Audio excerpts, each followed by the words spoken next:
Hashtag #MeToo34 is about the hashtag #MeToo movement and the impact that it's had on everyday lives.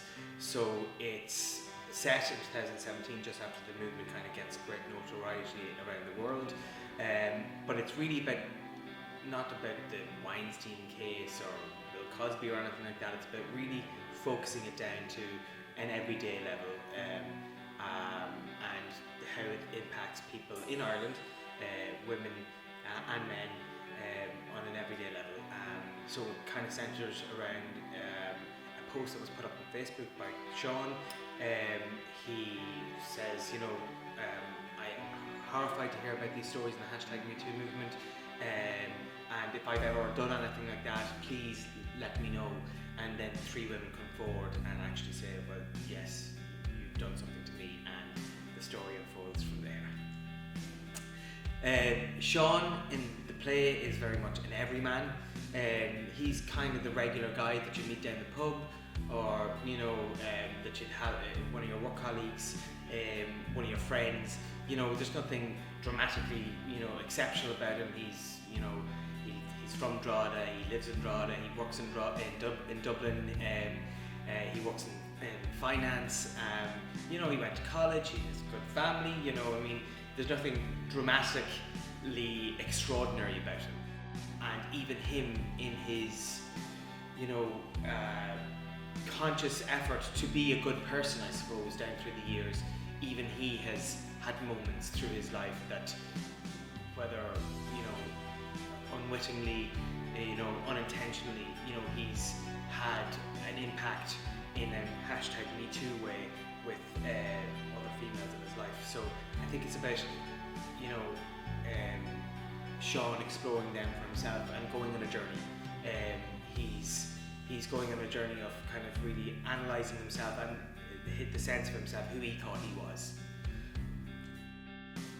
The rehearsal process for hashtag #MeToo34 has been particularly challenging, but also really worthwhile as well, and engaging and interesting.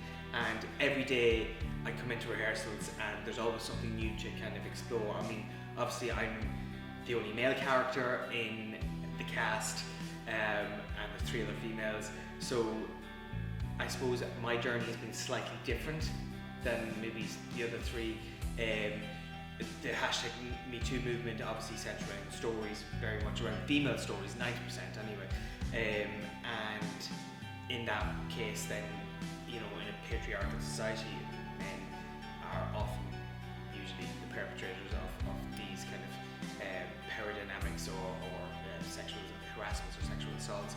So obviously me being a male actor in this mix has made me really have a look at myself as a person and challenge my own views, but not even that, even away from the Me Too movement of it, it's also made me challenge my own reaction to things, and explore my own tendency to be self-righteous or cling on to a belief that may not be true for other people. So it's been a really challenging but worthwhile and enjoyable experience.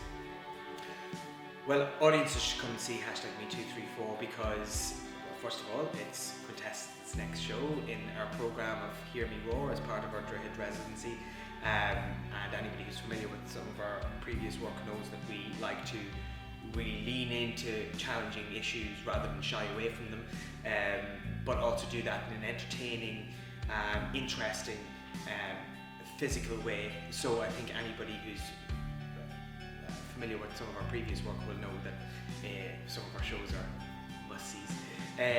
But this one in particular, I think people should come and see because they get an insight into the everyday impact of the hashtag #MeToo movement, and then that'll lead them on to explore their own reactions and behaviours. This isn't about Harvey Weinstein, it's not about Bill Cosby, it's not about those high-profile cases which are really black and white, did he do it, did he not? It's not about that guy's a bad guy because he did this awful thing.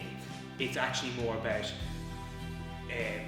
normal Irish people going through their everyday lives and doing things perhaps without even realising it, and then also the women having their voice to speak up about these things and the men in the lives, you know, having to take a long hard look at themselves, even though they're trying to be totes woke and they're trying to be conscious about these things, that sometimes you can only be really relate to them if they're, you know, expressed by the women themselves. If I was to describe #MeToo34 in 3 words, I would say thought-provoking, engaging, and physical.